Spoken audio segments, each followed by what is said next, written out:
The most dangerous moment is not when someone tries to embarrass you. It's the half second right after, that tiny pause where everyone looks at you to see if you're going to laugh, go quiet, snap back, or completely lose it. That pause is the real trap, because the person who just embarrassed you isn't only watching you, they're watching the whole room too, checking whether they can turn your discomfort into a little bit of entertainment for everyone else. And here's the part almost nobody understands. The response that actually stops them cold isn't a sharp comeback, and it's not a bigger insult thrown right back at them either. Stay with me, because by the end of this video, you're going to know exactly what to do in that half second, and it's going to change how people treat you for good. So let's slow the whole thing down and actually look at what's happening in that moment. Someone says something sharp, maybe about your job, your weight, your relationship, your age, your car, or that one mistake from 3 years ago that apparently nobody forgot. And right after, they smile. Because that smile is doing a job of its own. It's saying, don't make this a big deal. It's saying, I get to hurt you a little, and you're supposed to just pretend it didn't land. Then comes the escape hatch. I'm just playing. Or, chill, it's a joke. Or the one that really flips the whole table around. Wow, you're so sensitive. And just like that, nobody's thinking about what they said anymore. Now everyone's looking at you instead, waiting to see if you're about to make things weird. That's the trap right there. The comment was just the bait. Your reaction is the actual show they came for. Most people fall for it in one of two ways. The first way, you get loud. You snap back with something sharp, maybe even sharper than what they said. And somehow, even though they started it, you end up looking upset while they stay calm, and now you're the one who took it too far. The second way, you shrink. You laugh a little too hard. You say, haha yeah, and look down at your food, and the moment passes, and everyone moves on. Except you don't really move on, because you're replaying that sentence in the shower that night, and probably the night after that too. Both of those reactions give the other person exactly what they were after, which is a reaction, something to point at, something that proves their little comment actually landed. So here's the real move, and it's not about being louder or smaller, it's about being slower. The first step is simple. You wait 1 second before you say anything at all. Not a dramatic movie stare, nothing theatrical. Just 1 normal second where your face stays soft and your body stays still. Why does that 1 second matter so much? Because cruelty depends on speed. It needs everyone to laugh fast so nobody actually stops to think about what was just said. The moment you slow it down, even by a single second, the joke stops feeling like a joke and starts feeling like a sentence somebody has to answer for. The second step is one simple question, said calm and a little curious, never angry, never wounded. Wait. What did you mean by that? Say it slow, and say it like you actually want to know, because honestly, in a strange way, you do. Here's what makes that question so powerful. It doesn't let them hide behind the joke anymore. Now they've got 2 options. Either they actually explain what they meant, out loud, in front of everyone, which means the mean part can't hide behind a laugh anymore, and everyone hears it plainly, or they backtrack completely. Oh, nothing, forget it, I was just kidding. Which basically tells the whole room the comment couldn't survive being looked at directly. Either way, you didn't yell, you didn't call them out, you didn't give a speech about respect. You just asked a question, and questions are so much harder to dodge than insults are to throw. Let's put this somewhere real. Say you're at work, and in a meeting someone says, wow, didn't expect a good idea from you. A few people laugh a little, because that's just what people do when things get awkward. You don't join that laugh, you pause, and then you say calmly, what do you mean, didn't expect? Notice what you did there. You didn't fight the whole sentence. You just picked the one part that actually stung and pointed right at it. That's really the whole skill. Cruel comments are built to feel like one big cloud of embarrassment, and your job is just to grab one piece of that cloud and hold it up to the light. That same thing works at a family dinner. Someone says, you were always the difficult one growing up. You don't need to defend your entire childhood over dessert. You just say, what do you mean by difficult? And then you stop talking. And this next part is where almost everyone messes it up. After you ask the question, you have to let it sit there, because silence feels so uncomfortable that most people rush in to fill it themselves. They ask the question, and then 2 seconds later they add, I mean, I know I can be a lot sometimes, so, and just like that, they've done the other person's job for them. Don't do that. Ask, and then stop talking, and let them sit in their own sentence for once. That silence isn't awkward for you, it's awkward for them. So let it finally be their problem. Now some people won't even try to explain. They'll just laugh it off harder. Oh my God, relax. It was literally just a joke. Don't get pulled into arguing whether it was a joke or not. And don't say something like, "Well, it didn't feel like a joke to me," because that just gives them something new to fight about. Instead, you say one soft, simple sentence. "Okay, explain the joke then." Calm voice, normal face, no drama in your tone at all. Why does that work so well? Because a real joke can survive being explained. If it was actually funny, saying it a second time out loud won't change that. But if the joke only worked because it made you feel small, explaining it kills it instantly, because nobody can explain, "I was making you look dumb in front of everyone," and still come across as a fun person.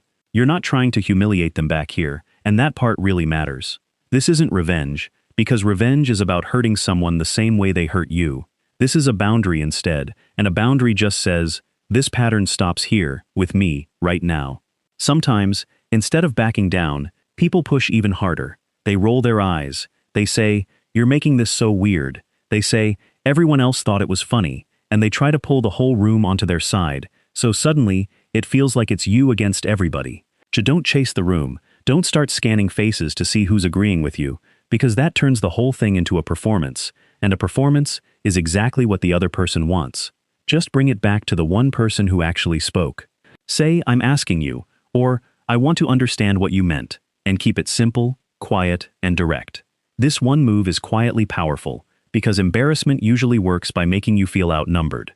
But you're not actually talking to a room, you're talking to one person who said one sentence, so keep it right there. There's another version of this that's a little trickier, because it doesn't come dressed as a joke at all, it comes dressed as concern. Someone says, "I'm only telling you this because I care, but people have been talking about how you've been acting lately." That sentence feels soft, but it isn't really soft, it's slippery. It sounds like they're helping you, but it might actually be a warning shot wrapped in nicer paper. Don't panic, and don't jump straight to, "Who is people?" Not yet. Start smaller instead, and ask, what exactly have they been noticing? That one word, "exactly," changes the whole thing, because it pulls the conversation out of the fog. Vague comments love fog, since fog is where guilt grows without any real reason behind it. But specific words either hold up under pressure, or they fall apart the second someone actually tries to say them clearly. If the concern is real, they'll be able to explain it kindly and clearly. If it's not, you'll watch the whole thing quietly crumble right in front of you. Now let's talk about the sneakier version of all this. Not the loud comment in front of everyone, but the quiet dig from someone close to you. A little joke about your choices when nobody else is around. A little reminder of a mistake from years ago. A tiny comment about your confidence, said with a smile, timed just right, so it stings a bit longer than it should. One time like that might genuinely be nothing, since people have off days, and people say clumsy things sometimes, without meaning much by it. But watch the pattern, not just the single moment. If the same person keeps poking the same bruise over and over, and then acts confused every time you react, that's not clumsy anymore. That's a pattern. Here's what you say to that. And it's not, "Why are you so mean to me?" because that turns it into a fight about their personality. Instead, you keep bringing that up. What are you hoping happens when you say it? That question does something clever, because it doesn't attack who they are, it just asks about what the behavior is actually for. And people who like dropping little jabs almost never want to talk about the purpose behind them. They'd much rather talk about your reaction, because your reaction is a lot easier to criticize than their own pattern is. Keep bringing it back to the pattern, not their whole personality, not their soul, just this one specific thing that keeps happening. Sometimes a question isn't even the right tool, and what you actually need is just a line, short, clean, no speech attached to it. "I'm not doing jokes at my expense tonight. Don't talk to me like that. If we can talk about this respectfully, I'm here. If not, I'm stepping away." Notice something about all three of those lines. None of them are threats. None of them are dramatic. They're just true statements about what happens next. A boundary doesn't need to be loud to be strong. It just needs to actually be followed through. If this is happening at work, that's when you start writing things down, the dates, what was said, who was there, and you use whatever process your workplace actually has for it. And if it ever starts to feel unsafe, this stops being about winning the moment at all. So get some distance and get some support, because your safety is always worth more than proving a point. And here's the part almost nobody talks about. If someone's been embarrassing you for a long time, the very first time you respond differently, they might not just quietly stop, they might actually push harder, almost like they're testing whether this new version of you is even real. Why would they do that? Because the old you had a role in their head. Maybe old you laughed it off fast, Maybe old you explained too much, or apologized too much, or tried too hard, just to keep the peace. And when that role suddenly changes on them, some people don't love losing something they'd gotten used to having. This part isn't your fault, by the way. Nobody deserves to be the punching bag in someone else's joke. But patterns tend to keep going as long as there's no real cost attached to them. The moment you start responding differently, the whole system notices. Some people will genuinely adjust and get more careful with their words. Some might even feel bad and try to fix things. And some will just get irritated, because what they actually lost wasn't the joke landing, it was permission, and you just quietly took that permission back. That irritation you might notice is actually useful information, because it tells you the truth about what was really going on the whole time. This is where your confidence starts to shift, and not in the loud, showy way people usually picture confidence. This is the quiet kind. The kind where you're not rehearsing comebacks in your car 3 hours later. The kind where one sentence doesn't live rent-free in your head for a whole week anymore. The kind where you stop needing every single person to admit they hurt you before you're allowed to protect your own peace. You can hear the comment, pause, ask what they meant, let the silence do its job, say your line clearly and calmly, and if you need to, just walk away. And none of that requires you to become cold or cruel yourself. And that's actually the part that throws people off the most. They're ready for your anger, they're ready for your hurt feelings, they're ready for the nervous laugh or the long over-explained defense. But what they're never ready for is calm. Calm doesn't give them a scene to point at. Calm doesn't hand them proof that they got to you. Calm just quietly says, I heard exactly what you said, and now you get to own it. This isn't going to work on every single person, every single time, like some kind of magic spell, but it works often enough that people slowly learn a new lesson about you. And the lesson is simple. You're not an easy spot to dump a hidden insult.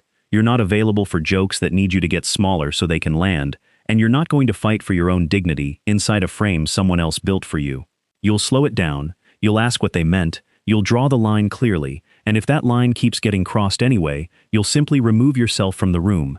That's not coldness, and it's not revenge either, it's just self-respect, with a little bit of structure built underneath it. People who try to embarrass others aren't actually looking for a louder version of you to fight with. What throws them off completely is meeting a calmer, steadier version of you instead. The version that doesn't rush to fill silence.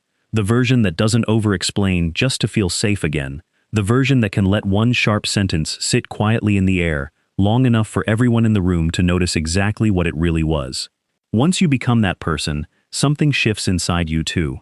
You stop bracing for the next jab, because you finally know exactly what to do with it. You don't swallow it down, and you don't throw it back even harder. You just set it gently on the table and ask, what did you mean by that? And then you let their answer tell you everything you actually need to know. There's one more piece to all of this, and honestly, it might be the most interesting part, which is what happens to people once they realize you're not easy to rattle anymore, and how their whole behavior around you starts to quietly change. That's exactly what we're getting into in the next video, so make sure you're subscribed with notifications on, because you really don't want to miss that one. Before you go, tell me this in the comments. Has someone ever tried to embarrass you and then hidden behind, I was just joking? What did you actually say back? And looking back now, what do you wish you'd said instead? Your story might be the exact thing that helps someone else catch this moment a lot faster next time it happens to them.